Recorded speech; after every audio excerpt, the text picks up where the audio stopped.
தொலைக்காட்சி நேயர்களுக்கு வணக்கம். இது மருத்துவ நேரம். இன்றைய மருத்துவ நேரம் நிகழ்ச்சியில் உடல் வலி, எலும்பு முறிவு மற்றும் எலும்பு சம்பந்தமான பிரச்சனைகளுக்கான அனைத்து சந்தேகங்களுக்கும் விடையளிக்கிறார் ஆர்.எஸ். வேலுமணி சித்த பாரம்பரிய மருத்துவமனையின் பாரம்பரிய வைத்தியர் ஆர்.எஸ். வேலுமணி மற்றும் பாரம்பரிய வைத்தியர் திருமதி ஆனந்தி பிரபா வேலுமணி அவர்கள். வணக்கம். வணக்கம். எப்படி இருக்கீங்க? நல்லா இருக்கு. இப்போ பொதுவாக பார்த்தீங்கன்னா இன்றைய நிகழ்ச்சியில் நம்ம முழுவதும் பார்த்தீங்கன்னா எலும்பு முறிவு மற்றும் எலும்பு சம்பந்தமான பிரச்சனைகளை பற்றி தான் பேச போகிறோம். இப்போ முதல்ல பார்த்தீங்கன்னா இந்த மூட்டு வலியை பற்றி பார்க்கலாம். இந்த காலகட்டத்தில் சின்ன குழந்தைகள்லேருந்து பெரியவர்கள் வரை எல்லோருக்குமே இந்த மூட்டு வலியால் அவதிப்படுறாங்க. மூட்டுகளில் மட்டும் இல்லாமல் எல்லா மூட்டு இணைப்புகள்லையும் அவங்களுக்கு வலி வருது. இதுக்கான காரணங்கள்லாம் என்னென்ன, இதை எப்படி சரி செய்யலாம், அதை பற்றி விரிவாக சொல்லுங்கள். ஆமாம், அதாவது பார்த்தீங்கன்னா நிறைய பேர் இன்றைய காலகட்டத்தில் வெயிலே பார்க்காததுனால, அதாவது ஒரு 2 குழந்தைய எடுத்துக்கிடலாம். ஒரு குழந்தைய இந்த உலகத்தில் இருக்கக்கூடிய அனைத்து விதமான சத்தான உணவுகளையும் கொடுத்து வளர்த்து பார்க்கலாம். இன்னொரு குழந்தைய அதாவது ஒரு குழந்தைய வீட்டுக்குள்ளே பொத்தி வளர்த்து உலகத்தில் இருக்கக்கூடிய அனைத்து விதமான சத்தான டானிக்கு, சத்தான பவுடர்கள், சத்தான உணவுகளை கொடுத்து வளர்த்து பாருங்க. இன்னொரு குழந்தைய கிடைக்கிற உணவு, பக்கத்தில் எந்த உணவு கிடைக்கோ அந்த உணவை கொடுத்து வெயிலில் விளையாட விட்டு வளர்த்து பாருங்க. நல்லா தண்ணி குடிச்சு நல்லா விளையாட விட்டு கிடைக்கிற உணவை கொடுத்து வளர்த்து பாருங்க. இந்த சத்தான உணவு, சத்தான பவுடரு, சத்தான டானிக்கு இப்படிலாம் சாப்பிட்டுக்கிட்டு வெயிலில் படாத உடம்பு அந்த குழந்தைக்கு எளிதில் எலும்பு முறிவு ஏற்பட்டுரும். எளிதில் ஜாயிண்ட்டுகளில் பெயின் வந்துடும். தோள்பட்டையில் வலி, முழங்கை மூட்டில் வலி, கணுக்காலில் வலி, முழங்கால் மூட்டில் வலி, இந்த மாதிரி அங்கங்கே உழையுது, குடைச்சல் இருக்கு, குத்துது அப்படின்னு அந்த குழந்தை சொல்லிக்கிட்டு இருக்கும். வெயிலில் படலைன்னா அந்த குழந்தை அப்படி சொல்லும். ஆனால் பார்த்தீங்கன்னா இந்த நல்ல வெயிலில் விளையாட விட்டு வலுவான வேலைகள் செய்ய வச்சு பார்த்தீங்கன்னா கிடைக்கிற உணவுகளை கொடுத்து நல்லா தண்ணியை அருந்தி விளையாட விட்டு வெயிலில் விளையாட விட்டு வளர்க்கக்கூடிய ஒரு குழந்தைய எலும்புகள்லாம் ஸ்ட்ராங்காக இருக்கும். ஜாயிண்ட்டுகளில் எந்த ஒரு வலியும் வராது. அப்போ இதில் இருந்து என்ன தெரியுதுன்னா, நமக்கு உணவு, மருந்துகள், மாத்திரைகள், டானிக் இதெல்லாம் விட்டுட்டு முதல்ல எலும்போட மூட்டுக்கு நமக்கு வெயில் முக்கியம். நம்ம வெயிலில் படணும், நம்ம உடம்புங்கிறது முக்கியங்கிறது தெரிய வருது. அதே மாதிரி பார்த்தீங்கன்னா இன்றைக்கு நிறைய மருந்து மாத்திரைகள் எதற்கு எடுத்தாலும் பொறுமை இல்லாமல், இப்போ ஒரு ஃபீவர் வருது, ஒரு இன்ஃபெக்ஷன் வருது, உடனே தமிழ் மெடிசன் எடுத்துக்கிடாம ஆங்கில மருந்துகள் தொடர்ந்து இப்போ பார்த்தீங்கன்னா ஸ்டீராய்டு வரைக்கும் ஆன்டிபயோட்டிக் எடுக்காங்க, பெயின் கில்லர் எடுக்காங்க, ஸ்டீராய்டு வரைக்கும் அவசரப்பட்டு நிறைய மருந்து மாத்திரைகள் சாப்பிட்டுக்கிட்டே இருக்கிறதுனால ரத்தத்தில் ரசாயன அளவு அதிகரிக்கும் போது அவங்களுக்கு ஜாயிண்ட்டுகளில் வலி வர்றதை பார்க்கும். சிலர் பார்த்தீங்கன்னா எதுக்கெடுத்தாலும் மருந்து மாத்திரைகள், எதுக்கெடுத்தாலும் பேக்கெட்டில் அடைச்ச உணவுகள். அதாவது பேக்கெட்டில் அடைக்கிற உணவுகள் பார்த்தீங்கன்னா அந்த இடத்துல அந்த பொருள் கெட்டு போகாமல் இருக்கிறதுக்கு அங்கே கெமிக்கல் சேர்க்கப்படுகிறது. சாப்பிட்ற மருந்து மாத்திரைகள் கெமிக்கல்.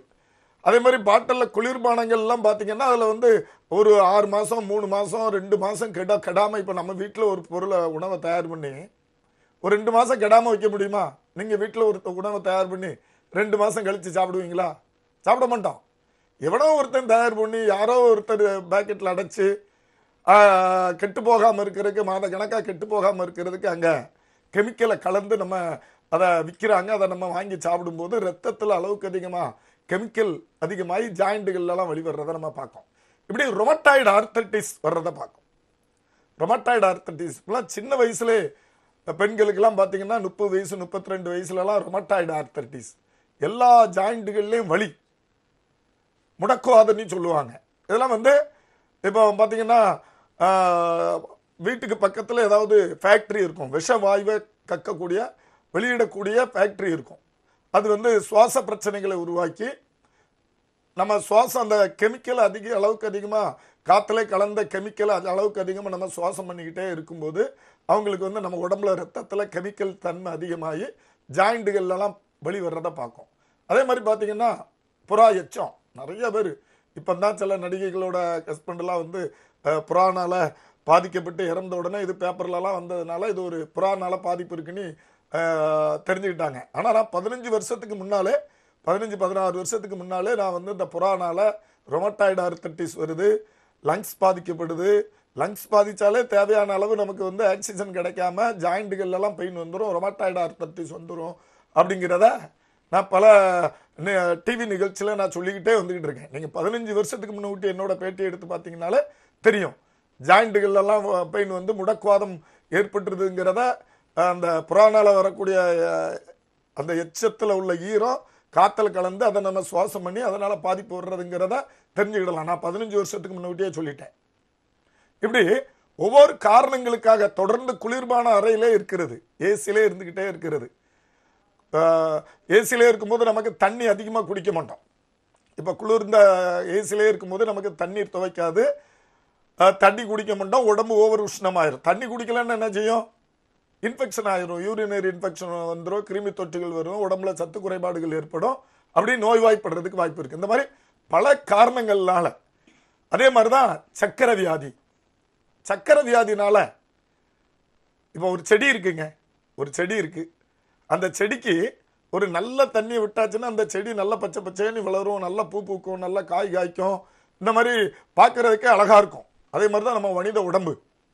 சுத்தமான ரத்தம் ஒவ்வொரு உறுப்புக்கு பாயும் போது, சுத்தமான ரத்தம் நம்ம ஒவ்வொரு உறுப்புகளுக்கும், தோள்பட்டைக்கு, இடுப்புக்கு, இடுப்பு பந்துகிண்ட மூட்டுக்கு, முழங்கால் மூட்டுக்கு, கணுக்கால் மூட்டுக்கு, விரல் ஜாயிண்டுகளுக்கெல்லாம் சுத்தமான ரத்தம் பாயும் போது அங்க ஆரோக்கியமா இருக்கும், வளர்சிதை மாற்றம் கரெக்டா அமைக்கும், அங்க ஆரோக்கியமா இருக்கும்.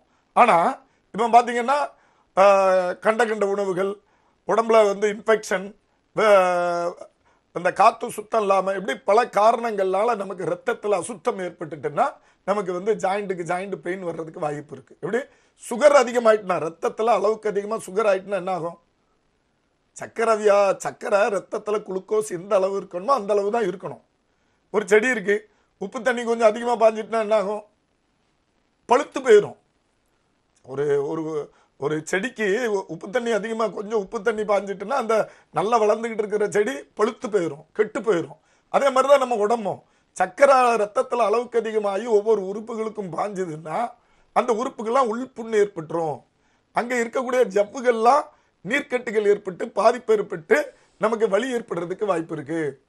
ஜாயிண்ட் பெயின்லாம், ஜாயிண்டுகள் எல்லா ஜாயிண்டுகளையும் சக்கரை வியாதினால வலி வர்றதுக்கு வாய்ப்பு இருக்கு. அதே மாதிரி கிட்னி பிரச்சனை நிறைய பேர் பார்த்தீங்கன்னா, இப்போ நம்ம நாட்டில் பார்த்தீங்கன்னா நிறைய பேர் எங்களோட வைத்தியசாலைக்கெல்லாம் வர்றவங்கலாம் பெரும்பாலும் இடுப்பு வலி, முழங்கால் மூட்டு வலி இதெல்லாம் வர்றதை பார்க்கணும். பெரும்பாலும் பெண்களுக்கு இன்ஃபெக்ஷனால கிட்னி, அந்த சிறுநீரக பாதையில் இன்ஃபெக்ஷன் ஏற்பட்டு முதுகுத்தண்டு வட வரைக்கும் அந்த கிருமி தொற்றுகள் ஏற்பட்டு நமக்கு இடுப்பு வலியினால, முழங்கால் மூட்டு வலியினால வர்றதை நம்ம பார்த்துக்கிட்டு இருக்கோம். கிட்னி பிரச்சனை இருக்கிறவங்களுக்கும் நமக்கு எல்லா ஜாயிண்டுகளும் வலி வரும். ஏன்னா கிட்னி வந்து ஆரோக்கியமாக இருந்தாதான் நமக்கு வந்து ரத்தத்தில் உள்ள கெட்ட பொருட்களை பிரித்து வெளியில தள்ளும். இப்போ கிட்னியில் ஏதாவது இன்ஃபெக்ஷன், வீக்கோ, ஏதாவது ஒரு பிரச்சனை இருக்கு அப்படின்னா அதோட வேலையை குறைச்சிட்டுன்னா நம்ம உடம்புல ரத்தத்தை சுத்தப்படுத்தாது. சுத்தம் இல்லாத ரத்தம் ஒவ்வொரு உறுப்புக்கு பாயும் போது நமக்கு எல்லா ஜாயிண்டுகள்லையும் வலி வர்றதுக்கு வாய்ப்பு இருக்கு. அதனால வந்து ஒவ்வொரு நோயாளிகளும் எதனால இவங்களுக்கு வந்து உண்மையிலே நேரடியான பாதிப்பான்னா காலில் கீழே விழுந்ததா, நேரடியாக ஒரு அடிபட்டுட்டா, ஒரு கம்பை வச்சு அடிச்சிட்டாங்களா, அல்லது ஏதாவது கீழே விழுந்து ஒரு ஆக்சிடென்ட் ஆயிடுச்சா, இந்த மாதிரி நேரடி பாதிப்பா, கை காலில் அடிபட்டது நேரடி பாதிப்பா, அல்லது சத்து குறைபாடுனாலயா, அல்லது வாத நீர் அதிகரிச்சுட்டா, அல்லது நம்ம சொல்ற மாதிரி சக்கரை வியாதினாலயா, கிட்னி பிரச்சனைனாலங்கிறதெல்லாம் பார்த்து உடல் வலி, தோள்பட்டை வலி, முழங்கை மூட்டு வலி, கணுக்கால் வலி, முழங்கால் மூட்டு வலி, இந்த மாதிரி உடம்புல உள்ள அனைத்து விதமான வலிகளும் இது எதனால வருதுங்கிறத பார்த்து அதற்கேற்றார் போல நம்ம பத்திய முறைகள், சிகிச்சை முறைகளை கொடுக்கறதுனால எங்களோட வைத்தியசாலையில இந்த மாதிரி சக்கரை வியாதினால ஏற்படக்கூடிய பாதிப்புகள் 100% குணமாயிரும்.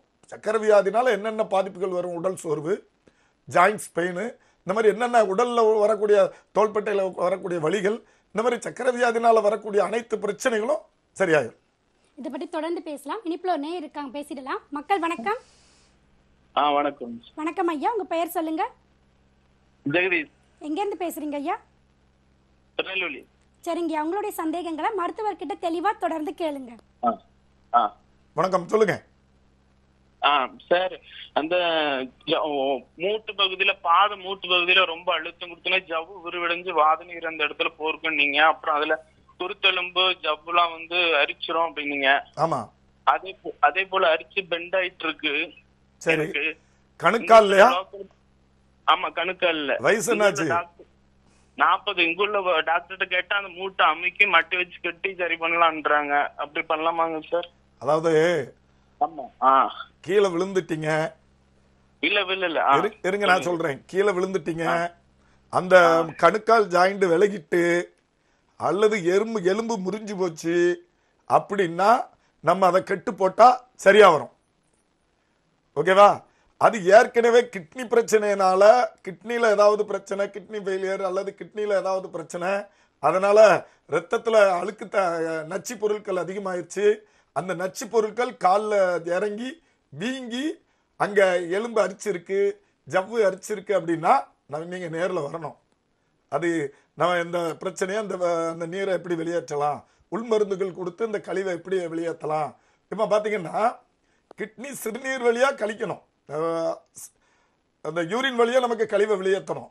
நம்ம மோஷன் வழியா வெளியேற்றிட்டா கிட்னிக்கு வேலை குறைஞ்சிரும். நிறைய பேர் பார்த்தீங்கன்னா கிட்னிக்குன்னா உடனே பயப்பட்டுக்கிட்டு இருக்காங்க. ஒரு முதல்ல சின்ன சின்ன பிரச்சனைகள் இருக்கும்போது, இப்போ ரத்தத்தில் நல்லா ஃப்ரீயா மோஷன் போகாதவங்களுக்கு யூரின் அதிகமாக போகும். மோஷன் யாருக்கெல்லாம் சரியா போகலையோ அவங்களுக்கு அடிக்கடி யூரின் போய்கிட்டே இருக்கும். அப்போ மோஷன்ல வர வேண்டிய கழிவு யூரின்ல வெளியேறிக்கிட்டு அதிகமா வெளியேறுது. அந்த நீர் மோஷன்ல வர வேண்டிய நீர், மோஷன் எப்படி இருக்கணும், கொலகொலன்னு நீரா இருக்கணும். அந்த அது கட்டிப்பட்டுட்டாலோ அல்லது மோஷன் சரியா போகலைனாலோ யூரின்ல அடிக்கடி யூரின் போய்கிட்டே இருக்கும். அப்போ பார்த்தீங்கன்னா நம்ம மலை வழியா கழிவுகளை வெளியேற்றும் போது, பேதி மருந்துகள் கொடுத்து அல்லது மலை வழியா கழிவுகளை வெளியேற்றும் போது நம்ம இந்த பிரச்சனையை தடுத்துடலாம், கிட்னி பாதிப்புல இருந்து விடுபட்டுறலாம். நீங்க எங்களோட வைத்தியசாலைக்கு வந்தீங்கன்னா எதனால நான் சொன்ன மாதிரி கணுக்காலில் வீக்கம், எலும்பு அரிப்பு, ஜவ்வு பாதிப்பு அப்படின்னாலே கிட்னி பாதிப்பு இருக்கா அல்லது சக்கரை வியாதியா அல்லது உப்பு சத்தா அப்படிங்கிறத நம்ம பார்க்கணும். பார்த்துட்டு தான் வைத்தியம் பார்த்தா தான் அதை 100% குணப்படுத்த முடியும். நேரில் வந்து பாருங்க. இப்போ நம்ம அடுத்ததான் நம்மளுடைய கேள்விகளை ஆர்எஸ் வேலுமணி சித்தா ஆயுர்வேத மருத்துவமனையின் பாரம்பரிய மருத்துவர் ஆனந்தி பிரபா வேலுமணி அவங்க கிட்ட கேட்க போகிறோம். இப்போ நீங்கள் சொல்லுங்கள் மேம், இப்போ பெண்களுக்கு இந்த நீரிழிவு நோயினால் எந்த மாதிரியான பாதிப்புகள்லாம் ஏற்படும், இந்த மாதிரியான பாதிப்புகள்லாம் ஏற்படுவதற்கு என்ன காரணங்கள்? இப்போ பெண்களுக்கு நீரிழிவு நோய் ஏற்படுதுன்னா சில குறிப்பிட்ட காரணங்களால் ஏற்படலாம். அதாவது ஆரம்ப நிலையிலிருந்தே சர்க்கரை வியாதி வருதுன்னா அது வேற காரணம். அதாவது ஒரு குழந்தை பேறு காலத்துக்கு அப்புறமா சில பெண்களுக்கு சர்க்கரை வியாதி வரலாம். எப்படின்னா அவங்க டெலிவரி டயத்தில் அவங்களுக்கு எல்லா செல்களும் எல்லா ஹார்மோன்ஸுமே குழந்தைக்கு தேவையான அத்தனை அணுக்களையும் செல்களையும் உருவாக்க அதில் போயிடும்.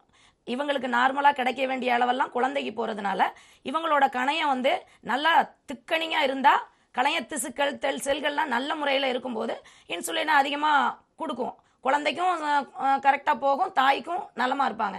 இதை சில தாய்மார்களுக்கு என்னென்னா கணைய திசுக்கள் பாதிக்கப்பட்டுரும், வீக்காக இருக்கலாம், சுவர்கள் வீக்காக இருக்கலாம், அதில் உள்ள பீட்டா செல்கள் வலிமை குன்றி இருக்கலாம். இதனால் அந்த இன்சுலின் சுரப்பு அவங்களுக்கு குறைவாக சுரக்கிறதுனால குழந்தைக்கு மட்டுமே அது போயிட்டு இருக்கும். தாய்க்கு சுகர் ப்ராப்ளம் இருக்கும். அது சில பெண்களுக்கு அது நார்மலாகவே குழந்தை பேருக்கு அப்புறமா சரியாகிறதுக்கு அதிக வாய்ப்பு இல்லை. நிறைய இதே மாதிரி தாய்மார்கள் அடுத்தடுத்து குழந்தை டெலிவரியிலையும் இதே பிரச்சனை, இதே மாதிரியான குழந்தை பேர் ஒவ்வொரு தடவையும் இதே மாதிரி கன்சீவ் ஆகும் போதும் இந்த சர்க்கரை வியாதி வந்துக்கிட்டே இருந்ததுன்னா அவங்களுக்கு என்ன ஆகும்னா இது அப்படியே அந்த கணைய திசுக்கள்லாம் கொஞ்சம் பாதிக்கப்பட்டு பொதுவாகவே அந்த டெலிவரிக்கு அப்புறமாவும் அந்த சுவர்கள்லாம் கணைய சுவர்கள்லாம் திட்டுகள்லாம் வீக் ஆயிரும். பீட்டா செல்கள் வலுவிழந்து இருக்கிற நேரத்தில் இன்சுலின் அவங்களுக்கு குறைவாக சுரக்கலாம். அதன் மூலமாக நிறைய பிரசவம் பண்ண பெண்களுக்கும் இந்த சர்க்கரை வியாதி வர்றதுக்கு அதிக வாய்ப்பு இருக்குது. அது மட்டும் இல்லை, இப்போ பார்த்தீங்கன்னா நிறையா பெண்கள் குழந்தை இப்போ வேண்டாம் அப்படின்னு குடும்ப கட்டுப்பாட்டுக்காக மாத்திரைகள், அதாவது ஹார்மோன் சேஞ்சிங் மாத்திரைகள் எடுத்துக்கிறாங்க. இந்த மாத்திரைகளை தொடர்ந்து அவங்க எடுத்துக்கிட்டு இருக்க போதும் கணையம் லிவர் பாதிக்கப்படுது, கணைய செல்கள் பீட்டா செல்களும் இதில் பாதிக்கப்படுது. இப்படி பாதிக்கப்படும் போது தன்னாலேயே அந்த கணையத்திலிருந்து வெளிப்படுற அந்த சுரப்புத்தன்மை, இன்சுலின் சுரப்புத்தன்மை குறைஞ்சி அவங்களுக்கு சுகர் சர்க்கரை அதிகமான அளவில் இருக்குது. இதன் மூலமாகவும் அந்த மாதிரி பெண்களுக்கு இருக்குது. அதனால் இதுல இருந்து என்ன முக்கியமாக பெண்கள் கவனிக்கணும்னா, சர்க்கரை வந்துருச்சுன்னு நினைக்காதீங்க. சர்க்கரையை கட்டுக்குள்ளே வச்சுக்கிட்டு நம்மளோட வைத்தியசாலையில் என்ன ஸ்பெஷலாக பண்ணுறோன்னா அவங்களோட வாழ்க்கை முறையில் உணவு பழக்கத்தை அப்படியே மெல்ல மெல்ல ஒரு டயட் சார்ட் கொடுக்கும். அவங்க உடம்புக்கு என்ன தேவை. இப்போ சாப்பாடு நிறைய சாப்பிட்டு பழகியிருப்போம், கூட்டு பொரியெல்லாம் கொஞ்சம் கொஞ்சமாக சாப்பிட்டு பழகியிருப்போம். இப்போ அப்படியே நம்ம சாப்பிட்ற அளவை அப்படியே பாதியாக மாற்றிட்டு பொரியல்களையும் நார்ச்சத்து உள்ள பொருட்களையும் புரதங்களையும் அதிகமாக அந்த தாய்மார்கள் சாப்பிடும்போது சர்க்கரை அளவு கட்டுப்பாட்டுக்குள்ளே வந்துடும். இந்த சர்க்கரையை வந்து கட்டுப்பாட்டுக்குள்ளே வச்சிருந்தா பரவாயில்ல. இதை வந்து அவங்க கவனிக்காமையே விட்டு மேலும் மேலும் அந்த கார்போஹைட்ரேட்ஸ்களை அதிகமாக சாப்பிட்டுக்கிட்டு இருக்காங்க அப்படின்னா இது வந்து சர்க்கரை, அதிகப்படியான சர்க்கரை வந்து அந்த ரத்தத்திலேயே அதிகமாக ஸ்டோர் ஆக ஆரம்பிச்சிடும். இது என்ன ஆகும் அப்படின்னா அங்கங்கே அவங்களுக்கு வீக்கான இடங்கள், அவங்க எந்தெந்த ஜாயிண்ட்லாம் இருக்கோ எல்லா இடத்துலையும் அந்த அதிகப்படியான சர்க்கரை, அதாவது அதிகப்படியாக இருக்கிற அத்தனை சர்க்கரையுமே நம்ம லிஸ்ட்டில் பார்த்தோன்னா அது கழிவு தான். உடம்புக்கு தேவையானது உடம்பு எடுத்துக்கிட்டா அது நல்ல சர்க்கரை. உடம்புக்கு தேவையில்லாத, உடம்புக்கு அதிகப்படியான இருக்கிற எந்த சத்தும் அது கழிவு தான். அந்த கழிவானது அங்கங்கே எல்லா ஜாயிண்ட்லேயும் போய் தங்கிடுது. தங்குறதுனால என்ன ஆகுதுன்னா எல்லா பெண்களுக்கும் மூட்டு வலி, இடுப்பு வலி, கணுங்கால் வலி, தோள்பட்டை வலி, இந்த மாதிரி கழுத்து வலி, எல்லா இடத்துலையும் எல்லா ஜாயிண்ட்லேயும் சரி எங்கெங்கெல்லாம் அவங்களுக்கு முடியுதோ அந்தந்த இடத்துலலாம் அதிகப்படியான சர்க்கரை வந்து டெபாசிட் ஆகிடுது. அது மட்டும் இல்லாத அந்த நம்மளோட அந்த இரத்த குழாய் இருக்கு இல்லையா, அந்த இரத்த குழாயிலையும் அந்த ஓரங்கள்லாம் போய் அதிகப்படியான சர்க்கரை, அது கெட்ட கொழுப்பாக தான் அந்த இரத்த நாளங்கள்லையும் ஓரங்களில் கொழுப்பு கொழுப்புகளாக ஃபார்ம் ஆயிருது. இதனால் என்னென்னா காலுக்கு கீழே பெண்களுக்கு இரத்த ஓட்டம் போகிறது வந்து குறைபட்டு விடுகிறது. இந்த குறைபட்டு விடுறதுனால அவங்களுக்கு கால் மதமதப்பு, கால் வலி, பாத எரிச்சல், காலுக்கு கீழே ஒரு இந்த அவங்களுக்கு உணர்வே இல்லாத தன்மை, கால் சில நேரம் அதை கவனிக்காமே விட்டா, அதிக வருஷ காலமாக இந்த சர்க்கரையை கவனிக்காமே விட்டாங்கன்னா புண்கள் கூட ஏற்படுறதுக்கு வாய்ப்பு இருக்குது. அதனால் ஆரம்பத்திலேயே பெண்கள் இதை வந்து முழுமையாக கவனித்து உணவு கட்டுப்பாடையும் வைத்து அவங்களோட உடமையும் எங்களோட வைத்தியசாலைக்கு வந்தீங்கன்னா இந்த மாதிரி இருந்து பயப்பட தேவையில்லை. வந்தீங்கன்னா முதல்ல உடம்புல உள்ள கழிவுகளை சரிவர வெளியேற்றுறதுக்கு நாங்கள் மருந்துகள்லாம் தருவோம். அது மட்டும் இல்லாமல் சர்க்கரை இருக்குது அப்படின்னா இந்த சர்க்கரையை குறைக்கிறதுக்கு இந்த லவங்கப்பட்டை சாறினால் கொண்ட எங்களோட கஷாயம் இருக்குது. ஸ்பெஷலான கஷாயம் எங்களோட வைத்தியசாலையில் ஸ்பெஷலாக இருக்குது. இதை வந்து நாங்கள் உங்களோட உடம்புக்கு எந்த அளவில் சுகர் இருக்குது, எந்த கஷாயத்தை கொடுக்கணும்னு உங்களோட உடம்பு வாத உடம்பா, கப உடம்பா, பித்த உடம்பாங்கிறத கணிச்சு அவங்களுக்கு தகுந்த பட்டை சாறுகளை உங்களுக்கு தருவோம். தந்து அந்த சர்க்கரை அளவை கட்டுப்பாட்டுக்குள்ளே கொண்டு வந்துடுவோம். இது மாதிரி இந்த சர்க்கரை இருந்து அவங்களுக்கு வலிகள் வருது இல்லையா, சைடு எஃபெக்ட்ஸ், சர்க்கரை வியாதினால சைடு எஃபெக்ட்ஸ், அது அங்கங்கே டெபாசிட் ஆகிறதுனால அந்தந்த வலிகளையும் முழுவதுமாக நிரந்தரமாக குணமாக்குறதுக்கு இந்த கழிவுகளை வெளியேற்றி அந்த வலிகளுக்கு ஒற்றடங்கள், சில மேல் பூச்சி தைலங்கள்லாம் கொடுத்து அந்த கழிவுகளை முறையாக வெளியேற்றும் போதே சர்க்கரை வியாதி கட்டுக்குள்ளே வந்துடும். அந்த சர்க்கரையால் உண்டாகக்கூடிய அனைத்து வலிகளும் முழுமையாக குணமடைந்து விடும். பெண்களுக்கு எதனால ஏற்படுது இந்த நீரிழிவு நோய், அதுக்கான காரணங்களை பற்றி ரொம்பவே சிறப்பாக சொன்னீங்க. இதை பற்றி தொடர்ந்து பேசலாம். இணைப்பில் ஒரு நேயர் இருக்காங்க, பேசிடலாம். மக்கள் வணக்கம், இணைப்பில் இருக்கீங்க, தொடர்ந்து பேசுங்க. உங்கள் பெயர் சொல்லுங்க. உங்கள் தொலைக்காட்சியின் ஒலியளவை முற்றிலும் குறைச்சிட்டு உங்கள் தொலைபேசியில் கவனம் செலுத்தி பேசுங்க. இணைப்பில் தான் இருக்கீங்க, உங்கள் பெயர் சொல்லுங்க. இணைப்பில் தான் இருக்கீங்க, தொடர்ந்து பேசுங்க. உங்கள் டிவியை பார்த்து பேசாதீங்க. ஹலோ, வணக்கம். வணக்கம் ஐயா, உங்கள் பெயர் சொல்லுங்க. பார்த்தீங்கன்னா என் கை உடைஞ்சு போச்சு. சரிங்க, உங்களுக்கான சந்தேகங்களை மருத்துவர்கிட்ட தெளிவாக தொடர்ந்து கேளுங்க. ஹலோ, வணக்கம், சொல்லுங்க. கை உடைஞ்சு போச்சா? தொடர்ந்து பேசுங்க ஐயா, உங்களுடைய சந்தேகங்களை மருத்துவர் கேட்டுட்டு இருக்காங்க. சொல்லுங்க. பிளேட் வச்சிருக்கேன், திருப்பி தெரியாம பிளேட் வச்சுட்டேன். சரி. இப்ப பாத்தீங்கன்னா 2 குரு வெளியே தெரியுது, ரொம்ப வலியா இருக்கு. இப்ப அதுக்கு என்ன செய்யலாம்? இடது கையா வலது கையா? லெஃப்ட் கைங்க. இடது கை எந்த ஜாயிண்ட்ல? ஜாயிண்ட்லயா, கை கீழ்கை எலும்புலையா? பக்கத்துல நடு சென்டர்ல. நடு சென்டர்ல, அதாவது கீழ்கை எலும்பு. கீழ்கை எலும்பு புரியல ஐயா, அதாவது முழங்கை மூட்டுக்கு கீழே தானே, இந்த ஏரியால தானே? ஆமாங்க ஆமாங்க ஆமாங்க. அங்க 2 எலும்பு துண்டா உடைஞ்சிருக்கா, ஒரு எலும்பு மட்டும் உடைஞ்சிருக்கா? இல்ல, ஒரு எலும்பு வந்து துண்டா உடைஞ்சிருக்கு, அதுல பிளேட் வச்சிருக்காங்க. சரி. அது 6 ஸ்க்ரூ போட்டுருக்கா, 2 ஸ்க்ரூ வந்து அதே இடம்தாங்க. சரிங்க ஐயா. இப்ப உங்களுக்கு அந்த இடத்துல ஏதாவது இன்ஃபெக்ஷன் இருக்கிற மாதிரி அந்த இடம் சூடா ஏதாவது இருக்கா? சூடா? அது ஒண்ணும் இல்லைங்க, அது ஒண்ணும் இல்ல. லைட்டா எக்ஸ்ரே தெரியுது. சரி, எக்ஸ்ரே எல்லாம் விடுங்க. உங்களுக்கு என்ன செய்யுது? நீங்க அதை பார்த்து எக்ஸ்ரே பார்த்துலாம் பயப்படாதீங்க சார். உங்களுக்கு என்ன செய்யுது? அதாவது நமக்கு அந்த நீங்க ராடு வச்சிருப்பீங்க, உள்ள பிளேட் வச்சிருப்பீங்க, அதுக்கு மேல கால்சிய படிவங்கள்லாம் ஏற்பட்டிருக்கும். அதனால ஸ்க்ரூ விலகிட்டு அதை பத்திலாம் நீங்க யோசிக்காதீங்க. உங்களுக்கு அங்க என்ன தொல்லைகள் இருக்கு கையில? அந்த பெயின் மட்டும் தான் இருக்குங்க. வேலை செய்யும் போது இருக்கா, சும்மா இருந்தாலே இருக்கா? இல்ல இப்ப பண்ணி 1.5 மாசம் ஆகுதுங்க. 1.5 மாசம் தான் ஆச்சு. சரி, அதாவது இப்போ 1.5 மாசத்துல உங்களுக்கு ஸ்க்ரூ எதுவும் விலகி இருக்குன்னு சொல்றாங்களா? இல்ல இல்ல கரெக்டா தான் இருக்குங்கிறாங்கய்யா. சரி, இப்போ என்ன வலி இருக்கு உங்களுக்கு? ஆமாங்கய்யா. வேலை செய்யும் போது வலிக்கா, சும்மா இருந்தாலே வலிக்கா? இல்ல வேலை செய்ய முடியலைங்க இன்னும். சரி, நீங்க இப்ப வேலை செய்யவே கூடாது. கையை வந்து எங்களோட வைத்தியசாலையிலலாம் பார்த்தீங்கன்னா அந்த எலும்பு முறிஞ்சி இரு முனைப்பகுதிகளையும் துல்லியமாக ஒன்று சேர்த்து கெட்டி அதை 40 நாட்கள் ஓய்வெடுக்க வைப்போம். கெட்டிலே இருக்கும் 40 நாள் கை. அதுக்கப்புறம் கெட்டு அவுத்து விட்டுட்டு சிறு சிறு பயிற்சிகள் செய்ய வைப்போம். இது வந்து 1 இன்ச்சு முறிந்த எலும்பை குணப்படுத்துவதற்காக கெட்டு போட்டு குணப்படுத்திடுறோம்.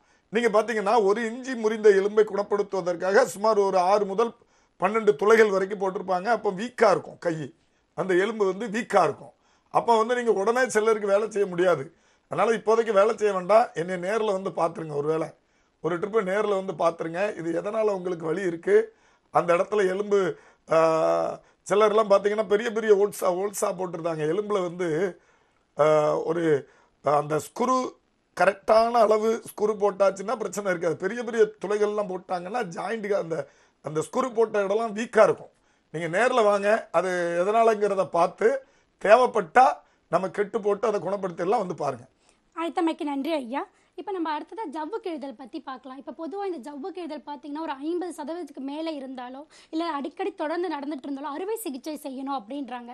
இது வந்து எந்த அளவுக்கு உண்மை? அறுவை சிகிச்சை முக்கியம் தான். ஆமாம், அதாவது பார்த்தீங்கன்னா அந்த நூற்றாண்டிலே பெரிய பொய் எது அப்படின்னு சொல்லி சொன்னால் ஜவ்வுக்கு அறுவை சிகிச்சை பண்ணணும் அப்படின்னு சொல்லி சொல்கிறது தான் இந்த நூற்றாண்டிலே பெரிய பொய். ஜவ்வு வந்து கிழிந்து சேர்வதற்காக படைக்கப்பட்டது, கிழியாமல் இருப்பதற்காக படைக்கப்பட்டது கிடையாது. பரிணாம வளர்ச்சியில ஜவ்வு வந்து கிழிந்து சேர்வதற்காக படைக்கப்பட்டது. இப்போ வந்து ஒரு மிஷினரிலாம் பார்த்தீங்கன்னா ஜாயிண்ட்டுகளில் புஷ் மாதிரி வைப்பாங்க. அதாவது இந்த மிஷின்லாம் உடைஞ்சா பரவாயில்ல, இந்த புஷ் உடையக்கூடாதுன்னு யாராவது சொல்லுவாங்களா? இந்த புஷ் வந்து அமுங்கி கொடுக்கறதுக்கு, கிழிஞ்சு கொடுக்கறதுக்கு, விரிஞ்சு கொடுக்கறதுக்கு தான் நம்ம மிஷினரியில வைக்காங்க. அதே மாதிரி ஜவ்வு கிழிதல், அப்படி ஜவ்வுங்கிறது இப்போ நம்ம கபடி விளையாடுறோம், டைவ் அடிக்காங்க, கீழே விழுகிறாங்க, உருண்டு புரண்டு எந்திரிக்காங்க. அப்போ பார்த்தீங்கன்னா ஒருத்தர் மேலே இருந்து குதிக்கார் வைங்களேன், உடம்புல இருக்கக்கூடிய கணுக்கால் ஜாயிண்ட், முழங்கால் மூட்டில் உள்ள ஜவ்வு, இடுப்பில் உள்ள ஜவ்வு, முதுகு தண்டுவட பகுதியில் உள்ள ஜவ்வு, எல்லா ஜவ்வும் ஒரு வாட்டி அமுங்கி கொடுக்கும். பக்கவாட்டில் சரிஞ்சு விழுந்தாங்கன்னா விரிஞ்சு கொடுக்கும். இன்னும் அழுத்தம் கொடுத்து சைடில் விழுந்தாங்கன்னா கிழிஞ்சு கொடுக்கும். இப்படி கிழிஞ்சு கொடுக்காட்ட அங்கங்க உறுப்புகள் சேதமடைந்து மனிதன் இயல்பு வாழ்க்கை வாழ முடியாது. ஜவ்வு வந்து கிழிந்து கொடுக்காட்டா இந்த உலகத்துல யாருமே சாதாரண வாழ்க்கை வாழ முடியாது. டெய்லி எல்லாருக்குமே டெய்லி ஒரு ட்ரிப் எலும்பு உடைஞ்சுக்கிட்டே இருக்கும். இந்த ஜவ்வு தான் நமக்கு வந்து அமுங்கி கொடுக்கு, விரிஞ்சு கொடுக்கு, ஃப்ளெக்சிபிள் அட்ஜஸ்ட் பண்ணி விட்டுருது. மேல இருந்து குதிக்காருன்னா அட்ஜஸ்ட் பண்ணி விட்டுருது.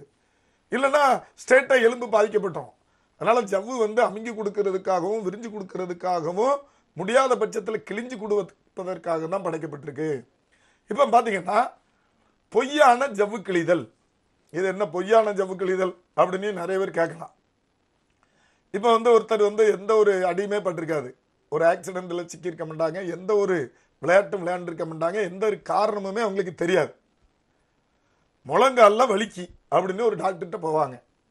அவங்க ஸ்கேன் எடுத்து பார்த்துட்டு ஜவ்வு கிழிதல்னு ரிப்போர்ட் கொடுப்பாங்க. ஆனால் நீ ஒரு வருஷத்துக்கு விளையாண்டுருக்கவே மாட்டான், எந்த ஒரு வேலையும் செஞ்சிருக்கவே மாட்டான், ஏசிலே உட்காந்துக்கிட்டே தான் இருப்பான். ஆனால் அவங்களுக்கு முழங்கால் மூட்டில் வலி வந்துச்சுன்னா அதுக்கு ஜவ்வு கிழிதல்னு ரிப்போர்ட் கொடுக்காங்க. இப்போ ஏதாவது இந்த தோல் இருக்கு, தோல் மருத்துவத்தில் என்ன சொல்றாங்க? பிளேடு பட்டுட்டா தோல் கிழிதல். புண்ணு வந்துட்டு தோல்ல அலர்ஜி வந்துட்டு தோல் டேமேஜ் ஆகுது அப்படின்னு சொல்லுவாங்க. ஆனா எலும்பு மருத்துவத்தில், இந்த மாதிரி எலும்பு மூட்டு மருத்துவத்தில் மட்டும்தான் எதுவுமே அடிபடாம ஜவ்வு கிழிதல் அப்படின்னு சொல்லிட்டு இருக்கு. இப்ப தோல் இருக்கு, புண்ணு வந்துட்டுனா தோல் கிழியுமா இல்லையா? தோல்ல ஒரு புண்ணு வந்துட்டு, ஒரு ஏதோ கடிச்சிட்டு அலர்ஜி ஆயிட்டு, அல்லது உஷ்ணத்தினால கட்டி வந்துட்டு வெடிச்சிட்டு, இந்த கட்டி வெடிச்சிட்டு புண்ணா தோல் கிழிஞ்சிரும்ல. இது வந்து தோல் பிளேடு பட்டு கிளியறது வேற, அருவா பட்டு கிளியறது வேற, இந்த கட்டி வந்து புண்ணு வந்து தோல் கிளியறது வேற. அதே மாதிரிதான் ஜவ்வு பாதிப்பு. கீழே விழுந்து ஜவ்வு கிளியறது வேற, உள்ளுக்குள்ள நீர்க்கட்டு வந்து யூரிக் ஆசிட் டெபாசிட் ஆகி, அல்லது சக்கரை அதிகமாக டெபாசிட் ஆகி, அல்லது ஏதாவது வாத நீர் அங்கே டெபாசிட் ஆகி உள்புண்ணு வந்து ஜவ்வு பாதிக்கிறது வேற. இப்படி உள்புண்ணு வந்து ஜவ்வு பாதிக்கிறத நம்ம ஜவ்வு கிழிதல்னு சொல்ல முடியாது. இதை பத்தி பேசுறதுக்கு முன்னால ஒரு நேரம் இணைப்புல நேயர் இருக்காங்க, பேசிடலாம். மக்கள் வணக்கம், இணைப்புல இருக்கீங்க, தொடர்ந்து பேசுங்க. உங்க பெயர் சொல்லுங்க. ஹலோ, வணக்கம் ஐயா, உங்க பெயர் சொல்லுங்க. ஒரு நிமிஷம். இணைப்புல இருக்கீங்க. வணக்கம் அம்மா, உங்க பெயர் சொல்லுங்க. என் பேர் நிர்மலா மேடம். எங்க இருந்து பேசுறீங்கம்மா? காஞ்சிபுரத்துல. சரிங்கம்மா, உங்களுக்கான சந்தேகங்களை மருத்துவர்கிட்ட தெளிவா தொடர்ந்து கேளுங்க. வணக்கம், சொல்லுங்கம்மா. சார், எனக்கு வந்து தோல் பட்டையும் கழுத்தும் பயங்கரமா வலிக்கும் சார். இதனைக்குமே தூங்கும் போது ரொம்ப அதிகமா வலிக்கும். சரி, வயசு என்னமாச்சு? வயசு என்ன சொல்லுங்க? வயசு வந்து 43 சார். வேற ஏதாவது வியாதிக்கு மருந்து மாத்திரைகள் சாப்பிட்டுட்டு இருக்கீங்களா? சக்கரை வியாதி அந்த மாதிரி? சாப்பிடல சார். சக்கரை வியாதி எல்லாம் கிடையாது. சரி, சைனஸ் பிரச்சனை இருக்காமா? சைனஸ் பிரச்சனை இல்ல சார், அது மாதிரி எதுவும் கிடையாது. சரி, ஒரு பக்கமா தலையில கையை வச்சே படுப்பீங்களா? இல்ல, நான் நேரா தான் படுப்பேன். ஓ, தலையில எல்லாம் கையை வச்சு படுக்க மாட்டீங்க? அதெல்லாம் பண்ண மாட்டேன். சரிம்மா, இதை போனை கட் பண்ணிருங்க, நான் அதுக்கு விளக்கம் சொல்றேன். அதாவது பாத்தீங்கன்னா, இப்ப வந்து விவசாய நிலங்கள்ல பார்க்கலாம், ஒரு 3 கிலோமீட்டர் உள்ள, ஒரு 2 கிலோமீட்டர் 3 கிலோமீட்டர் உள்ள போய் விவசாய பொருட்களை கொண்டு, நம்ம விதை பொருட்களை கொண்டு கரையில இருந்து கொண்டு போய் சேர்ப்பாங்க. விளைந்த பொருட்களை ஒரு 50 கிலோ 60 கிலோ தூக்கிக்கிட்டு கரையில், இந்த பக்கம் கரையில கொண்டு சேர்ப்பாங்க. ஒரு 2 கிலோமீட்டர் 3 கிலோமீட்டர் தலையிலே சுமந்து வருவாங்க. தோள்பட்டையில வெயிட்ட வச்சிருப்பாங்க. அவங்களுக்கெல்லாம் வலிக்காது. ஒரு நாளைக்கு அரிசி மூட்டையில, அரிசி மார்க்கெட்ல பாத்தீங்கன்னா 50 கிலோ 60 கிலோ மூடைய தலையில சுமந்து லாரியில ஏற்றிக்கிட்டே இருப்பாங்க. அவங்களுக்கெல்லாம் வலிக்காது. இப்படி தலையில நூற்றுக்கணக்கான மூடைகளை சுமந்து வலுவான வேலைகள் செய்வவங்களுக்கெல்லாம் கழுத்துல வலி வராது. ஆனா மலச்சிக்கல் இருக்கிறவங்களுக்கு கழுத்துல வலி வரும். பெருங்குடல்ல என்னென்ன பெருங்குடல்ல கழிவுகள் அதிகமா டெபாசிட் ஆயிட்டா, பெருங்குடல்ல இந்த என்ன கழிவுகள் இருக்கோ அது உடம்பு ஃபுல்லா பரவும். பெருங்குடல்ல அதிகமா கழிவு இருந்துச்சுன்னா என்ன பக்கத்து வீட்டுக்கா போகும்? கிடையாது. நம்ம உடம்புக்குள்ளே தான் அங்கங்க போய் பரவும், எல்லா இடத்துலயுமே டெபாசிட் ஆகும். இந்த பெருங்குடல்ல உள்ள கழிவு கேஸ் அதிகமாகி கழுத்து தண்டு விட நரம்பு போய் அந்த கேஸ் அழுத்திச்சுன்னா வலி வரும். சைனஸ் பிரச்சனை இருந்தா கழுத்துல வலி வரும். கழுத்துல நீர் கோர்த்து அங்க ஜவ்வு வீங்கி நரம்பு அழுத்திச்சுன்னா கழுத்துல வலி வரும். இந்த மாதிரி கழுத்துல வலி வர்றதுக்கு நிறைய காரணங்கள் இருக்கு. கழுத்துல போய் அந்த கழுத்து தண்டுவட பகுதியில நீர் கோர்த்து அந்த ஜவ்வு வீங்கி நரம்பு அழுத்திச்சுன்னா கழுத்துல வலி வந்துடும், தோள்பட்டையில வலி வந்துடும். அதனால நீங்க நேரில் வந்தீங்கன்னா எதனால இந்த வலி அப்படிங்கிறத பார்த்து அதற்கு சார்புல சிகிச்சை கொடுத்து குணப்படுத்தி எல்லாம் வந்து பாருங்க. அழைத்தமைக்கு நன்றி அம்மா. இணைப்புல தொடர்ந்து அடுத்த நேரம் இருக்காங்க, பேசிடலாம். மக்கள் வணக்கம், இணைப்புல இருக்கீங்க, தொடர்ந்து பேசுங்க. உங்க பெயர் சொல்லுங்க. ஹலோ, வணக்கம் அம்மா, உங்க பெயர் சொல்லுங்க. ஈஸ்வரிங்க. எங்க இருந்து பேசுறீங்கம்மா? பழனி. சரிங்கம்மா, உங்களுக்கான சந்தேகங்களை மருத்துவர்கிட்ட தெளிவா தொடர்ந்து கேளுங்க. அம்மா வணக்கம், சொல்லுங்க. சார், தைராய்டு இருந்துச்சுங்க சார். சரி. மாத்திரை சாப்பிட்டுருக்கேங்க சார். சரி. இப்ப இடையில இந்த கழுத்துக்கு அந்த எலும்புல வந்து நரம்பு ஒட்டி இருக்குங்கிறாங்க சார். கழுத்து பகுதியில வலிங்க சார். அந்த கழுத்து அந்த எலும்புல வலிச்சா மண்டை 2 அந்த பொட்டுல வந்து தலை சுத்துற மாதிரி இருக்குதுங்க. தலை சுத்துற மாதிரி இருக்கு? ஆமாங்க. எலும்பு டாக்டருக்கு போய் காமிச்சா உங்களுக்கு வந்து நரம்பு 2 நரம்பு ஒட்டி இருக்குமா, அழுத்தப்படுதுன்னு சொல்றாங்க. நரம்பு அழுத்தப்படுது, அதனால கழுத்துல வலி இருக்குன்னு சொல்றாங்க. ஏமா, அதாவது சரி, உங்களுக்கு கழுத்துல மட்டும் வலி இருக்கா? அப்படி தோள்பட்டை முதுகுலாம் வலி இருக்கா? மண்டைக்கு மேல ஒரு எலும்பு மாதிரி இருக்குது பாருங்க, கழுத்துக்கு மேல அந்த எலும்புல வலிச்சுட்டாங்க சார். இந்த 2 மண்டையும் வலிக்குதுங்க. தலைவலி அதிகமா இருக்கு? தலை வலிக்கலைங்க சார், அந்த கழுத்து வலி பாரமா இருக்குதுங்க. பாரமா இருந்தா தலை சுத்துற மாதிரி இருக்குதுங்க. சரிம்மா, வேற என்ன தைராய்டு பிரச்சனை இருக்கு? வேற என்னென்ன பிரச்சனைகள்லாம் இருக்கு? தைராய்டுக்கு மாத்திரை போட்டுதான் சார் இருக்கேன். சரி, என்ன வேலை பார்த்துக்கிட்டு இருக்கீங்க? குடிஞ்சே 2010ல இருந்து போட்டுட்டு இருக்கிறேங்க சார். 14 வருஷமா போடுறேங்க. இல்லம்மா, குடிஞ்சே கிடந்து எது வேலை பாக்கீங்களா? என்ன சார்? குனிஞ்சே கிடந்து ஏதாவது வேலை பாக்கீங்களா? குனிஞ்சே கிடந்து நடந்து நடந்து குமிழ்நீர வேலை தாங்க சார். நடந்து குனிஞ்சா என்ன வேலை பாக்கீங்க? இந்த மஞ்சு வேலைங்க சார். சரிம்மா, தேங்காய் நாருங்க சார். மண்டியில வேலை பார்க்கறேன்னு சொல்றேன். தேங்காய் நாறு மண்டியில. ஓ சரி, குனிஞ்சே கிடந்து வேலை பார்த்துக்கிட்டு இருக்கீங்க. அதாவதுமா தேங்காய் நாறு அந்த இதுல வேலை பார்த்துக்கிட்டு இருக்கீங்க, அந்த ஃபேக்டரியில. அது கடந்து குனிஞ்சே தான் கிடக்கணும். ஆமாங்க சார், குமியணும், நடக்கணும். சரிம்மா, அந்த போனை கட் பண்ணிருங்க, நான் அதுக்கு விளக்கம் சொல்றேன். அதாவது பாத்தீங்கன்னா, தைராய்டு பிரச்சனை இருக்கிறவங்களுக்கு கழுத்து வலி வர்றது, தோள்பட்டை வலி வர்றது, கை கால் வலி வர்றது, உடல் அசதி ஏற்படுறது, அடிக்கடி சோர்வு ஏற்படுறதெல்லாம் நடைமுறை இருக்கும். இது தைராய்டு பிரச்சனையினால இருக்கும். ஏன்னா அவங்களுக்கு ரத்த உற்பத்தி எல்லாம் பிரச்சனை வந்துடும். அதனால தேவையான அளவு ரத்தத்துல சத்து இல்லாம அங்க உடல் சோர்வு ஏற்பட்டுரும். பாத்தீங்கன்னா நீங்க தொடர்ந்து தலையை தொங்க போட்டுக்கிட்டே வேலை செஞ்சுக்கிட்டே இருந்தா உங்களுக்கு இந்த மாதிரியான அந்த கழுத்துல வலி வர்றதுக்கு வாய்ப்பு இருக்கு. அப்ப நீங்க என்ன செய்யணும்? சக்கராசனம் பண்ணணும். நீங்க வேலை மட்டுமே பண்ணிட்டு உடலை கெடுத்துக்கிட்டு சம்பளத்துக்காக மட்டுமே இருக்கக்கூடாது. உடலையும் நம்ம பேணாதான் இன்னும் நம்ம ஆரோக்கியமா பல ஆண்டு காலம் நம்ம வேலை செய்ய முடியும். சும்மா உடம்பை கவனிக்காம வேலை பார்த்துட்டீங்கன்னா இடையில வேலை பார்க்க முடியாத அளவுக்கு பிரச்சனை வந்துடும். ஏன்னா கழுத்து ரொம்ப முக்கியம். கழுத்தை தொங்க போட்டுக்கிட்டே யாரெல்லாம் வேலை செய்றீங்களோ இவங்கெல்லாம் சக்கராசனம் பண்ணணும். காலைல 10 நிமிஷம், சாயங்காலம் 10 நிமிஷம். அந்த கழுத்து பகுதியில் எங்களோட தைலங்கள், எங்க கிளினிக்கில் உள்ள தைலங்களை வாங்கி போட்டு ஹாட் பேக் வச்சு ஒத்தலம் கொடுக்கணும். எங்களோட வைத்தியசாலைக்கு வந்தீங்கன்னா உங்களுக்கு நீங்க தலையை தொங்க போட்டுக்கிட்டே கிடந்ததுனால அந்த கழுத்துல ஏதாவது எலும்புல பிரச்சனை இருக்கா, அந்த கழுத்து தண்டுவிட பகுதி விலகல் ஏதாவது இருக்கா, ஏதாவது நரம்பு அழுத்தது. ஏன்னா தொங்க போட்டுக்கிட்டே இருந்தா அந்த நரம்புகள்லாம் ஜவ்வுலாம் விரிவடைஞ்சிரும், அந்த இடத்துல வீக்கம் வரும். அந்த ஒரு ஜவ்வு விரிவடைஞ்சிட்டுன்னா வயிற்றுல என்ன கெட்ட பொருள் இருக்கோ அது அங்கே டெபாசிட் ஆகும். டெபாசிட் ஆகி வீங்கி நரம்பு அழுத்தம், இப்படி பல காரணங்கள் இருக்கு. நேரில் வாங்கம்மா, கட்டாயம் குணப்படுத்திடலாம், பாருங்க. அழைத்தமைக்கு நன்றி அம்மா. இணைப்பில் தொடர்ந்து அடுத்த நேரம் இருக்காங்க, பேசிடலாம். மக்கள் வணக்கம், இணைப்பில் இருக்கீங்க, தொடர்ந்து பேசுங்க. உங்க பெயர் சொல்லுங்க. உங்க தொலைக்காட்சியை பார்த்து பேசாதீங்க. இணைப்புக்கு வந்துட்டீங்க, உங்க சந்தேகங்களை நீங்க கேட்கலாம். உங்க தொலைக்காட்சியை பார்த்து பேசாதீங்க. உங்க தொலைக்காட்சியை பார்க்காம உங்க தொலைபேசியில கவனம் செலுத்தி பேசுங்க. வெளியில வந்துட்டேன் சார். வணக்கம் அம்மா, உங்க பெயர் சொல்லுங்க. இந்த கால் வலி, குதிங்கால் வலி எல்லாம் சொல்லிட்டு இருந்தாங்க. சரிம்மா, உங்க எங்க இருந்து பேசுறீங்க?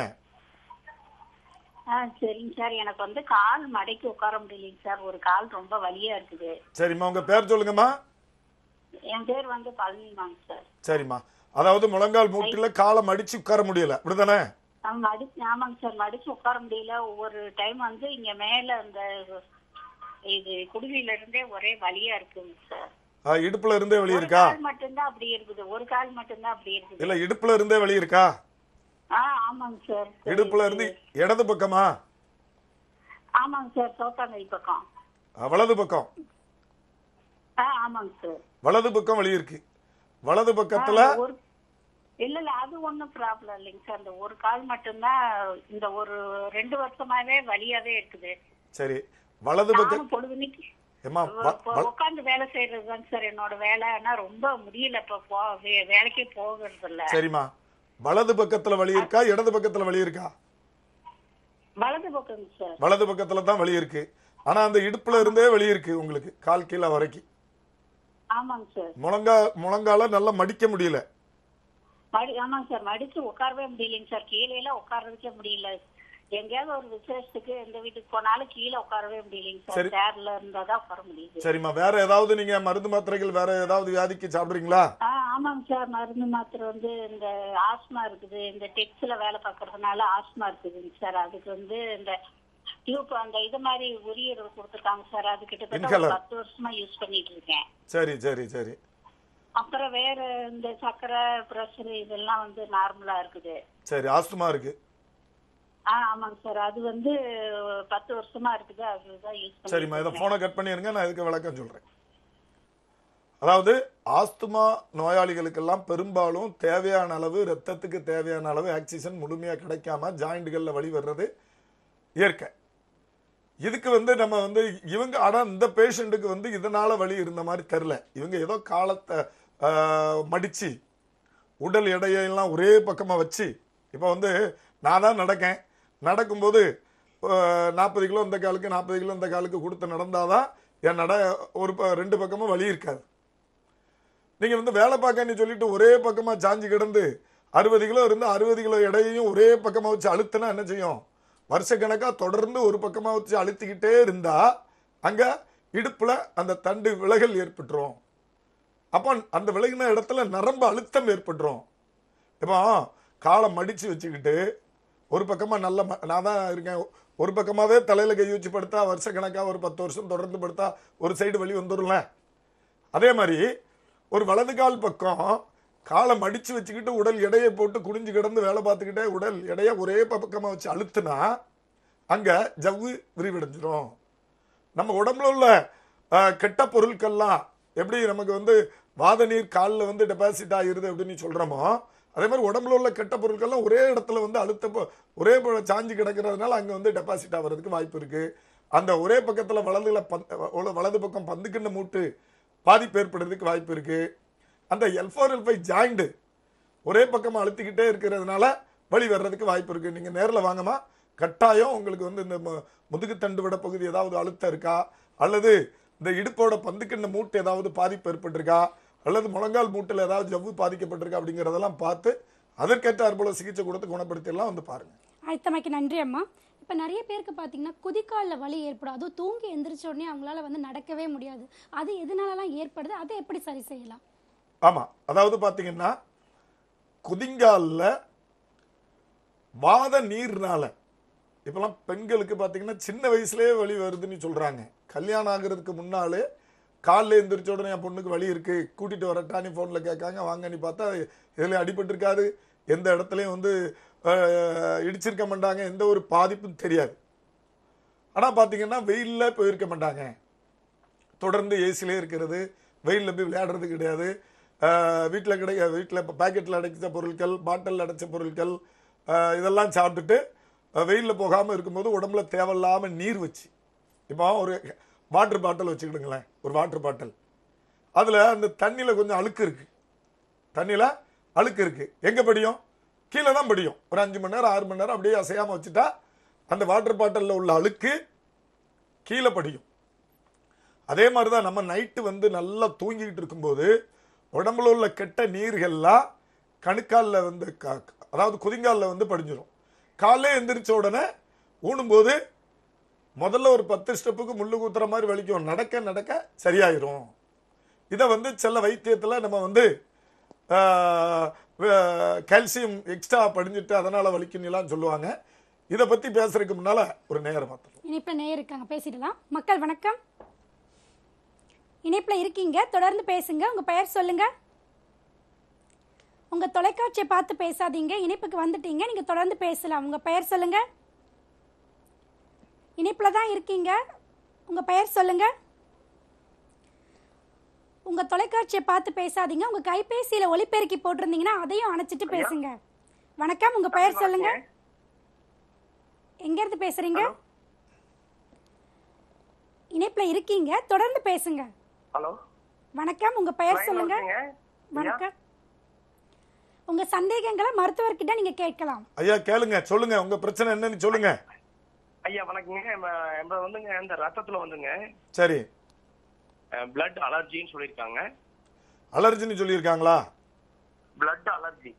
பிளட் அலர்ஜி என்னென்ன அலர்ஜி? பிளட்ல என்னென்ன அலர்ஜி? அலர்ஜி அதிகமா இருக்குன்னு சொல்லியிருக்காங்க. டஸ்ட் அலர்ஜி பாத்தீங்கன்னா ஆமாங்க. Dust allergy, cotton allergy. Dust allergy இருக்குங்க. அது ரெண்டு நம்ம உடம்புல ஒரு சொரிஞ்சோம்னா அப்படியே வீங்கிக்கும். சரி. கையோ காலையோ சொரியும் போது அப்படி இந்த பூரான்னு சொல்லுவாங்கல்ல, பூராங்கடிப்பாங்க. ஆமா.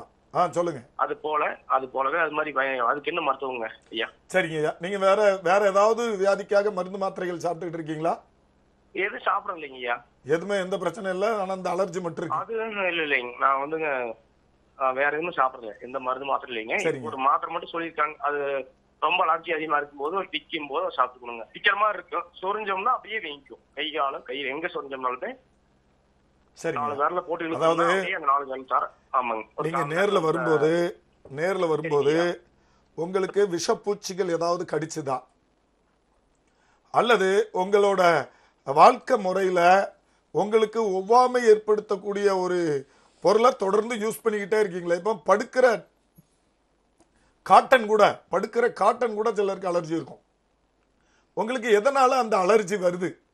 ஏதாவது பூச்சிக்கடியா, அல்லது படுக்கிற காட்டன் கூட உங்களுக்கு அலர்ஜா, அல்லது உங்களுக்கு ஏதாவது தொடர்ந்து சிலர் பார்த்தீங்கன்னா அந்த கார்டன்லலாம் வேலை பார்ப்பாங்க. கார்டன் நம்ம அந்த செடி பூச்செடியெல்லாம் அதில் வித்துக்கிட்டு இருக்காங்கல்ல, அந்த கார்டன் எல்லாம் வேலை பார்க்குறவங்களுக்கு கூட அந்த செடியில் கையை வச்சுக்கிட்டே இருக்கிறதுனால, அந்த நகத்தை வச்சு அதை கிள்ளி போடுறதுனால, அதுக்கு உரம் எடுத்து போடுறதுனால, அந்த செடி கொடிகளோடு இருக்கிறதுனால கூட சிலருக்கு அலர்ஜி இருக்கும். உங்களுக்கு சுற்று வட்டாரத்தில் சில செடி கொடிகள் அலர்ஜி இருந்தாலும் உங்களுக்கு தொடர்ந்து அலர்ஜி இருந்துகிட்டு இருக்கும். நீங்கள் தொடர்ந்து பொருட்கள் எதையாவது ஒரு பொருளை தொடுறீங்க, அது உங்களுக்கு அலர்ஜி இருந்தால் அதனால அலர்ஜி இருந்துகிட்டு இருக்கும். அதனால உங்கள் உடம்புக்கே ஒத்துக்கிடாத ஒரு ஒவ்வாமை இருக்கக்கூடிய உணவுகளை தொடர்ந்து நீங்கள் சாப்பிட்டுக்கிட்டே இருந்தாலும் இந்த பிரச்சனை இருக்கும். அப்போ சிலருக்கு மலச்சிக்கல் அதிகமாக இருந்துக்கிட்டே இருக்கும். வாழ்க்கையில பேதி போயிருக்க மாட்டாங்க. பெருங்குடல்ல கழிவு இருந்துகிட்டே இருக்கும். அந்த கழிவு உள்ள இருந்து விஷவாயுவையும் கெட்ட அமிலத்தையும் உருவாக்கி ரத்தத்தில் கலந்து விட்டுக்கிட்டே இருக்கும். அதனாலையும் உங்களுக்கு அரிப்பு வரும். நிறைய பேருக்கு குடல் சுத்தல்னாலும் அரிப்பு வரும். நீங்க நேரில் வரும்போது இந்த அரிப்பு எதனால வருது, நமைச்சல் எதனால வருது, அலர்ஜி எதனால இருக்கு அப்படிங்கிறத கண்டுபிடிச்சாதான் நம்ம அதை 100% குணப்படுத்த முடியும். நீங்க நேரில் வந்தீங்கன்னா எதனால, வெளிப்புறத்துல இருந்து உங்களுக்கு ஏதாவது பாதிப்பு ஏற்படுதா, அல்லது உங்க உடம்புலே கழிவுகள் இருக்கிறதுனால இந்த மாதிரி ஓமா இருக்கா அப்படிங்கிறதெல்லாம் பார்த்து குணப்படுத்தலாம் பாருங்க. அழைத்தமைக்கு நன்றி ஐயா. இப்போ பொதுவாக நம்ம எலும்புகள்லாம் வலிமையாக இருக்கணும் அப்படின்னா எந்த மாதிரியான உணவுகள், அப்புறம் எந்த மாதிரியான வாழ்வியல் முறைகளெல்லாம் நம்ம பின்பற்றணும்? அதான் ஏற்கனவே சொன்ன மாதிரி தான். இந்த ஒரு 2 குழந்தை எடுத்துக்கிடலான்னு சொன்னேன். ஒரு குழந்தை வெயிலில் வச்சு நல்லா வளர்த்து பார்க்கலாம், விளையாட விட்டு வலுவான வேலைகள் செய்ய வச்சு கிடைக்கிற உணவுகளை கொடுத்து வளர்த்து பார்க்கலாம். இன்னொரு குழந்தைய நல்ல சத்தான உணவுகள் கொடுத்து வெயில் படாமல் வளர்த்தீங்கன்னா, இந்த வெயில் படாத வளர்கிற குழந்தை நமக்கு வெயிட் அதிகமாக இருந்துக்கிட்டு கீழே விழுந்துச்சுன்னா எலும்பு உடைஞ்சு போயிடும். ஆனால் இந்த நல்ல வெயிலில் விளையாட விட்டு நல்லா கிடைக்கிற உணவுகளை கொடுத்து வளர்க்கக்கூடிய குழந்தை எவ்வளோதான் வலுவான வேலைகள் செஞ்சாலும், அந்த கீழே விழுந்தாலும் அந்த ஜாயிண்ட்டுகள் அட்ஜஸ்ட் ஆகி நமக்கு ஃப்ளெக்சிபிள் இருந்து நமக்கு எளிதில் எலும்பு முறிவு ஏற்படாது. அந்த எலும்பு முறிவு ஏற்பட்டாலும் இந்த குழந்தைக்கு ஈஸியாக சரியாயிரும். ஏன்னா அவன் உடம்புல விட்டமின் D3 அதிகமாக இருக்கும், கால்சியம் அதிகமாக இருக்கும், ஈஸியாக சரியாயிரும். இந்த மாதிரி வெயிலே பார்க்காம கண்ட பவுடரு, கண்ட மாத்திரைகள், கண்ட சத்தான பவுடர்களில் வாங்கி சாப்பிட்டுட்டு உடம்பு ஊதி போய் ஊழச்சதை தொங்கி போய் இருந்துச்சுன்னா, உடம்புல எலும்பு ரப்பர் மாதிரி வீக்காக இருந்துச்சு அப்படின்னா கீழே விழுந்த உடனே எலும்பு உடைஞ்சு போயிடும். அது ஒட்டுறதுக்கு பாதிப்பு ஏற்படுறதுக்கு வாய்ப்பு இருக்கு. அதனால எலும்புக்கு கால்சிய படிவத்தை அரிக்கக்கூடிய உணவுகளை தவிர்க்கணும்.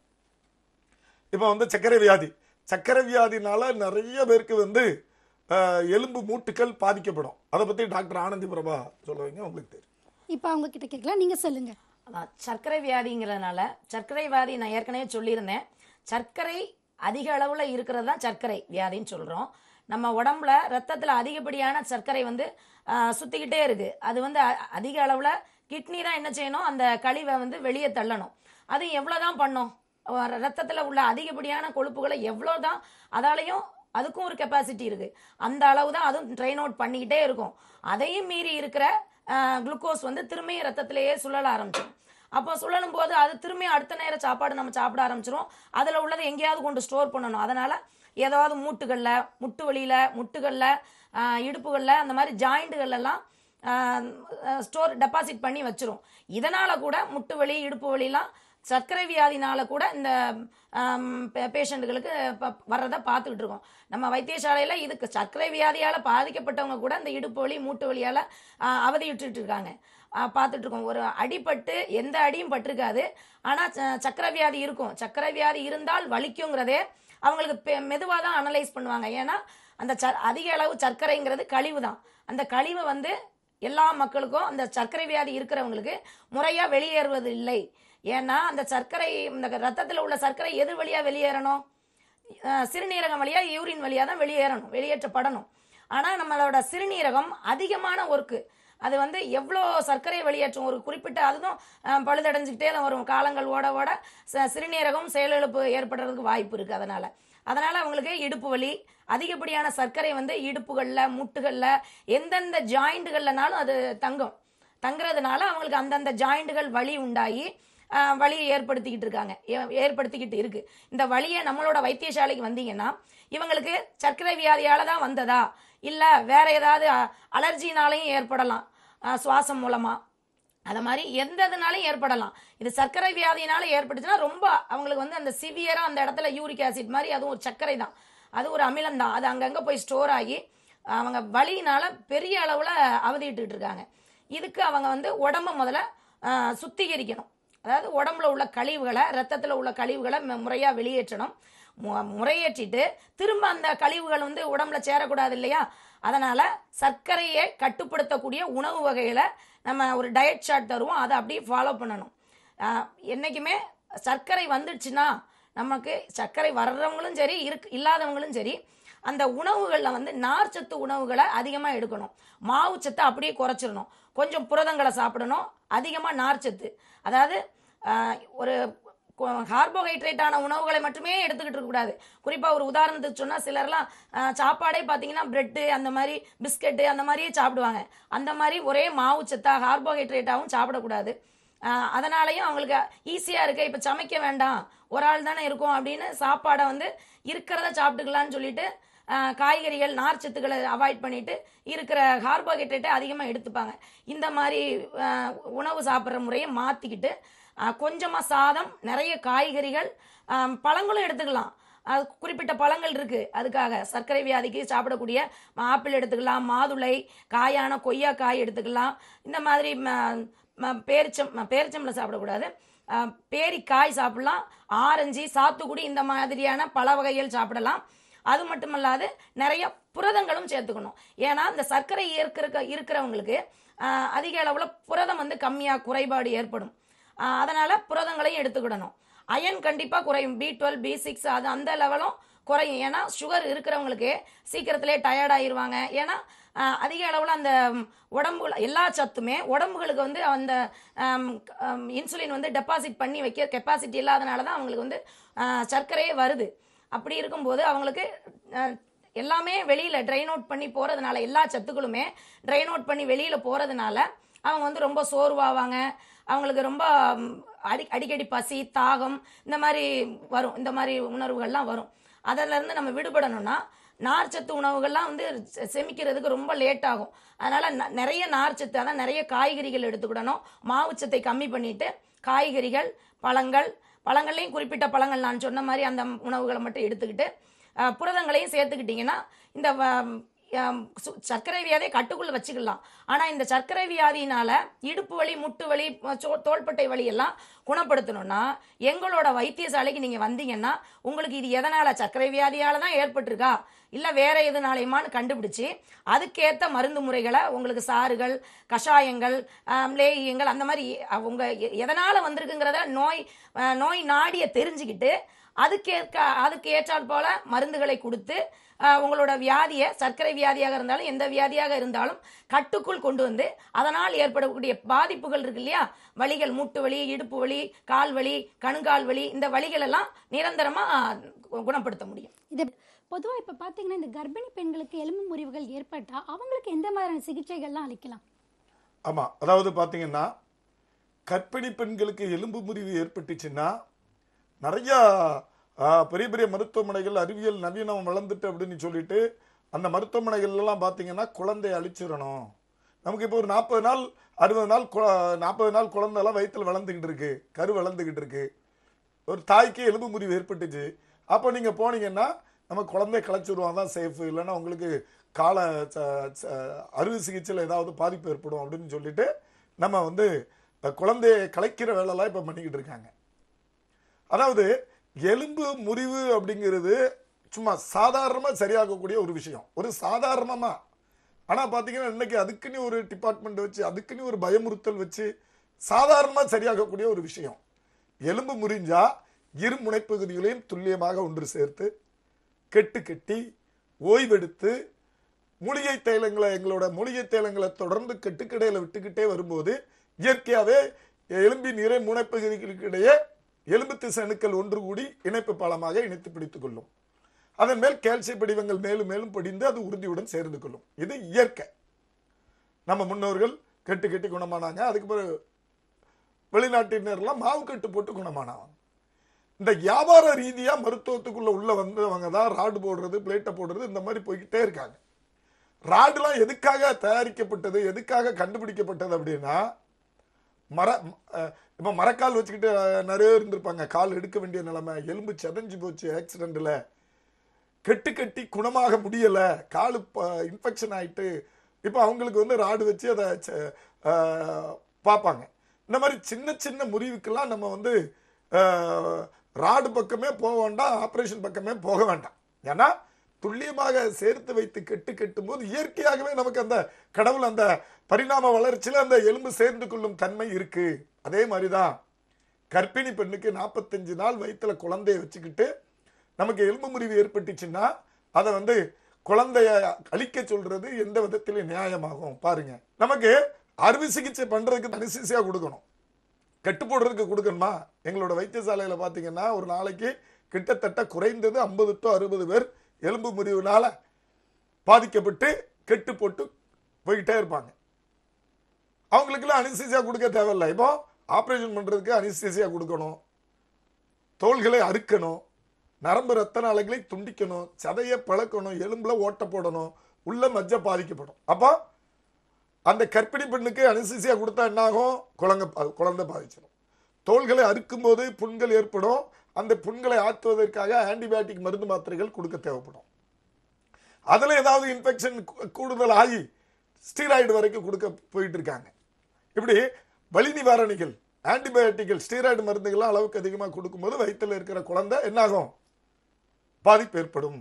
ஆனா எங்களோட வைத்தியசாலையில எலும்பு முறிவை குணப்படுத்துவதற்காக உள்ளுக்குள்ள எந்த ஒரு மருந்துமே கொடுக்காம, சித்தாவில் ஒரு லேகியங்கள் கூட கொடுக்காம, ஒரு கஷாயங்களோ ஒரு டானிக்கோ எதுவுமே உள்ள கொடுக்காம, வெளிப்பூச்சி தைலத்தை மட்டுமே அந்த கெட்டுக்கிடையில் விட்டு, நீங்க ஏதாவது உள்ள சாப்பிட்டாதானே உங்களுக்கு குழந்தையில ஏதாவது குழந்தை கலைஞ்சிருமா அப்படின்னு யோசிக்கணும். எதுவுமே உள்ள கிடையாது. எலும்பு முறிவுக்காக கர்ப்பிணி பெண்கள் எலும்பு முறிவு ஏற்பட்டு வந்தால் எங்களோட வைத்தியசாலையில அவங்களுக்கு உள்ளுக்குள்ள எந்த ஒரு மருந்துமே கொடுக்காம, எலும்பு முறிஞ்ச இரு முனைப்பகுதிகளும் துல்லியமாக ஒன்று சேர்த்து கட்டி மூலிகை தைல விடுங்களை விடும்போது அதிகபட்சமாக கால் எலும்புன்னா 60 நாள் நடக்க விட்டுரும், கை எலும்புன்னா 40 நாள் வேலைகள் செய்ய வச்சிரும். இப்படி கெட்ட ஊத்து விட்டு பயிற்சிகள் கொடுத்து அதை குணப்படுத்திடும். அப்போ எது நமக்கு இயற்கையிலே பரிணாம வளர்ச்சிக்கு ஏற்ற மாதிரி, நம்ம உடம்புக்கு ஏற்ற மாதிரி அறிவியல் பூர்வமான சிகிச்சை அப்படிங்கிறத சாதாரண மக்களே யோசித்து பார்க்கலாம். அதாவது இந்த உலகத்திலே நமக்கு வந்து குழந்தை செல்வம் தான் பெரிய செல்வம். இந்த வயிற்றுல இந்த குழந்தைய வச்சு அழிக்க, அந்த எலும்பு முறிவுக்காக அழிக்க சொல்வது, இது எந்த விதத்துல மருத்துவம் வளர்ந்துட்டு, நவீன மருத்துவம் வளர்ந்துட்டு நீங்க சொல்லுவீங்க? கிடையாது. நம்மளோட பாரம்பரிய மருத்துவம், சித்த மருத்துவத்துல எலும்பு முறிவுக்கு கர்ப்பிணி பெண்களுக்கு ஒரு சிறிதளவும் உள்மருந்துகள் கொடுக்காம, அவங்களுக்கு ஒரு சிறிதளவும் பாதிப்பு இல்லாம, அவங்களுக்கு நிரந்தரமா 100% அவங்களுக்கு நம்ம குணப்படுத்தி அதை நடக்க விட்டுருவோம். 60 நாள் கால் எலும்புன்னா நடக்க விட்டுருவோம், கை எலும்புன்னா 40 நாள்ல வேலை செய்ய விட்டுருவோம். இந்த மாதிரி கர்ப்பிணி பெண்களுக்கு ஏற்ற மாதிரி ஒரு அறிவியல் பூர்வமான சிகிச்சை முறை எங்களோட பாரம்பரிய கட்டுக்கட்டும் சிகிச்சை முறை தான் எலும்பு முறிவுக்கு. இப்போ உங்க வைத்தியசாலை எங்க இருக்கு, எப்படி உங்களை தொடர்பு கொள்ளலாம்? ஆமா, அதாவது பாத்தீங்கன்னா எங்களோட வைத்தியசாலை அதாவது கோயம்பேடுக்கு போற வழியில, உதயம் தேட்டர்ல இருந்து கோயம்பேடுக்கு போற வழியில இந்த மெயின் ரோட்ல 100 அடி ரோட்ல எங்களோட வைத்தியசாலையில் இருக்கு. இந்த லட்சுமண் சுதிக்கு ஆப்போசிட்ல. எலும்பு முறிவுக்கு புத்தூர் கட்டு போன் அண்ட் ஜாயிண்ட் சென்டர், அதே பில்டிங்ல மற்ற வியாதிகளுக்கு ஆர்எஸ் வேலுமணி சித்தா ஆயுர்வேத மருத்துவமனை.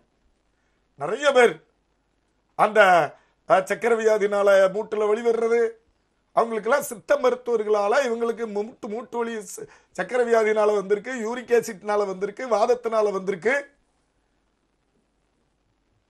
உடம்புல யூரிக் ஆசிட் தங்கினதுனால வந்திருக்கு, பித்தப்பையில் கல்லுனால முதுகுவலி வந்திருக்கு. இதற்கெல்லாம் தனிப்பிரிவு அதே பில்டிங்ல சித்தா ஆர்எஸ் வேலுமணி சித்தா ஆயுர்வேதா மருத்துவமனை. இதுக்கு சித்த மருத்துவர்கள், எங்களோட கன்சல்டன்ட்ல சித்த மருத்துவர்கள் தனியாக பிரிவு இது பண்ணி அவங்க அதுக்கு வைத்தியம் பார்த்துக்கிட்டு இருக்காங்க. நாங்க பாரம்பரிய வைத்தியர்.